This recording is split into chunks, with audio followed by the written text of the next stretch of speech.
We'll now continue with section 4.5, discussing rational functions and rational inequalities. In the previous section, we defined the three types of asymptotes. We'll now begin by looking at an example of each. So we'll begin with the vertical asymptotes. Our definition says that if the rational function f of x is equal to p of x over q of x has been written in reduced form so that p and q have no common factors. So what this means is that you have factored the p and factored the q and canceled out any common terms. Then the vertical asymptote of the function occurs when q of x is equal to 0.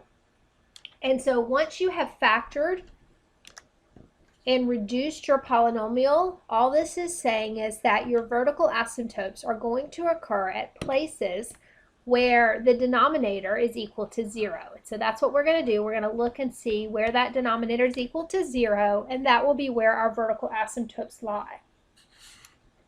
So let's try a couple of examples. So for part A, we have f of x is equal to 32 over x plus 2. Notice that the function is in simplest form. We cannot cancel any term in the top part of the fraction with the bottom part of the fraction. And so we're simply going to ask ourselves, where does the denominator, so that is x plus 2, where does x plus 2 equal 0? And so if we solve that for x, subtracting 2 from both sides, that tells me that I have a vertical asymptote at x is equal to negative 2.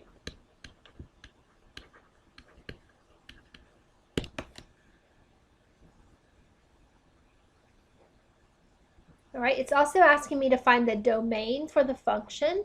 So keep in mind that the domain is going to exclude the negative 2 because that causes the denominator of the fraction to equal 0. So everything else in the problem will be okay, but not negative 2. And so if we're asked to find the domain, we're going to say that the domain is all real numbers except for negative 2, which means that we can write it as an interval starting at negative infinity and going all the way to negative 2. And then we can pick up on the other side of negative 2 and go all the way to infinity. So if you think about this on the number line, you're going to have an open circle at negative 2, but everything else is going to be included as part of your domain. So negative infinity right up to negative 2, and then on the other side of negative 2 all the way to positive infinity. All right, so let's look at part B. So for part B, we have a problem that potentially could be factored on the top and the bottom, but as I look closer, I see that I can't really factor the top. X squared plus 1 is not factorable, but I can factor the denominator. So I'm going to leave the top part as is. And for the bottom, I'm going to see if I can factor it into 2 sets of parentheses. It would need to be x and x to make x squared. To make 15, we could use 5 and 3. And we need our middle term to be positive, which means the bigger term here, the 5, should be positive, and the 3 should be negative. So now the question becomes, for the vertical asymptote, where does the denominator equal to 0? So we're asking ourselves, where does x plus 5 equal to 0? And where does x minus 3 is equal to 0? And so again, we can solve both of those. And so we'll have vertical asymptotes at x is equal to negative 5. I'm going to abbreviate VA for vertical asymptotes. And also one at x is equal to 3. So now what does our domain look like? So our domain will exclude those 2 particular points because those are the points that cause the denominator of their fraction to equal 0. So if you're looking at it like a number line, you're going to have an open circle on negative 5 and you're going to have an open circle on 3, but everything else is going to be included. So let's set up our intervals. For our domain, we're going to run from negative infinity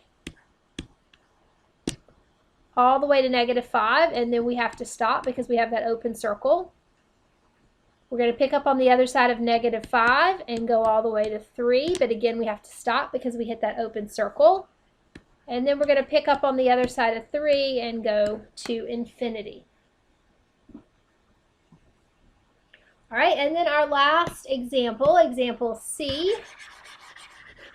In example C, we can factor the numerator of the fraction. So let's go ahead and do that. We can factor out an x. When I take an x out of x squared, it leaves me an x. When I take an x out of an x, it leaves me a 1. And if you remember in your definition, you have to have your function in reduced form with all common factors eliminated before you can talk about vertical asymptotes. So note that this term on the denominator is going to cancel with that term in the numerator, and your function is going to turn into h of x is equal to x. And so this problem does not have any vertical asymptotes because it is no longer a rational expression. All right, so I'm just going to say no vertical asymptotes. Okay, now what about our domain? Our domain still potentially has a problem at 1, because if you take your original problem and you plug a 1 in right here, that's going to give you a 0 in the bottom. So we still need to exclude 1 from our domain, even though it does cancel out for our asymptotes. So we'll go -infinity to 1, and then picking back up on the other side of 1, running to infinity. So you want to be sure that you understand the difference between your vertical asymptotes and your domain. They are very closely related, but keep in mind, especially showing in this case, as you cancel that out, you have no vertical asymptotes, but you still need to include the 1 as a problem point for your domain. Okay, so let's move on and let's look at horizontal and oblique asymptotes. All right, so we're going to do these two together. We have a series of rules that are going to help us determine whether we have a horizontal or an oblique asymptote. All right, so again, it says we have a rational function, and P and Q don't have any common factors. And so then we're going to follow these rules. So it says if n is less than m. All right, so n is the degree of the top part of the fraction. All right, so this is the degree of P of x. And remember that the degree is the highest power. All right, and m is the degree of the bottom part of the fraction. So again, highest power in the top, highest power in the bottom. If the highest power in the top is less than the highest power in the bottom, then your horizontal line, y is equal to 0, is the horizontal asymptote for your function. So you don't have any work to do. We're just going to check that degree, and if it's the case, then you've got this for a horizontal asymptote. Okay? If the degree of the top of the fraction is equal to the degree of the bottom, then you have a horizontal line, y is equal to, and we use the coefficients here, and we'll look at that in an example, as the horizontal asymptote. If, number 3, if n is equal to m plus 1, the line y is equal to g of x is an oblique asymptote, where g is the quotient polynomial obtained by dividing p and q. Okay, so what this means is that if the degree of the top is 1 more than the degree of the bottom, then you're going to use division to come up with your oblique asymptote. Okay, and again, we're going to look at some examples in just a minute. All right, and then number 4, we have if n is greater than m plus 1, there's no straight line horizontal or oblique asymptote. So if the degree of the top is more than 1, bigger than the degree of the bottom, then we have no horizontal and no oblique asymptotes. All right, so we're going to look at some examples and just try to work through those rules, making sure that we understand that. All right, so our first example is x squared plus 1 over x squared plus 2x minus 5. Okay, so we need to identify the degree of the top and the degree of the bottom. So remember that the degree is the highest exponent. So the degree here for the top part, for the x squared plus 1, the degree is 2. The highest exponent is 2. And then we have the same thing for the bottom. If we look at x squared plus 2x minus 15, the degree is 2. So the degree of the top is equal to the degree of the bottom. So let's go back to our rules. Okay, we're using number 2 right here. And number 2 says that if n is equal to m, then the horizontal line, y is equal to, and this is the one we said we were going to use the coefficients, is the horizontal asymptote for f. So what that means is that we go back to our problem and we look at the coefficients sitting in front of the squared terms. So we know that there is a 1 sitting in front here and a 1 sitting in front here. And so that fraction is going to be our asymptote. So our asymptote is going to be y is equal to 1 over 1, which is 1, and it is a horizontal asymptote.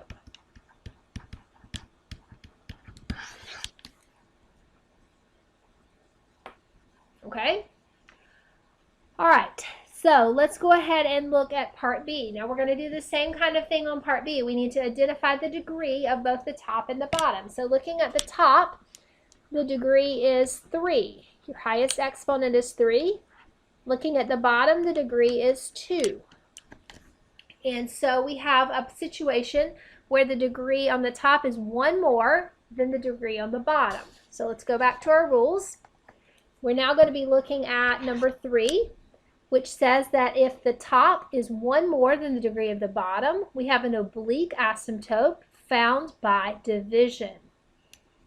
Okay, so what I need to do is I need to divide x squared plus 9 into x cubed plus x squared plus 2x plus 2. All right, so let's look at that and make sure that we understand how that happened. All right, so here's our division. Worked out. So we have done this in a previous section. So we are going to look at, remember, your x squared term and your x cubed term, and ask yourself x squared times what to make x cubed. That's why we have an x on the top. Then remember that we multiply. So we multiply this x squared times the x, which gives me, or we multiply this x squared plus 9 times the x. So that gives me x to the third plus 9x, which is what we have here. We subtract. We then look at our first term, the x squared, and this x squared times what makes x squared? That would be where we get the 1. We multiply 1 times x squared plus 9, which is what we have here. We subtract, and we're left with the remainder of negative 7x minus 7. Now remember that your oblique asymptote is the quotient. You don't need the remainder at all. So the only part that we're going to look at is the quotient at the top. And so we're going to say that our oblique asymptote is y is equal to x plus 1. Okay? All right, so let's go back to our problem, part C. For part C, we're going to look at the degree of 4 on the top and the degree of 6 on the bottom. So our degree on the top is less than the degree on the bottom. So let's look at this one. All right, so here's the example that we have. So if the degree of the top is less than the degree of the bottom, the horizontal line y is equal to 0 is our answer. All right, so we can say here that this one has a horizontal asymptote at y is equal to 0. And again, no real work for me to do there. I don't have to do anything other than recognize that it's fitting that rule. All right, and finally, part D, we have a degree of 4 on the top and a degree of 2 on the bottom. And remember that our rule says that if the top is more than 1 more than the bottom, then there's no horizontal and no oblique asymptote.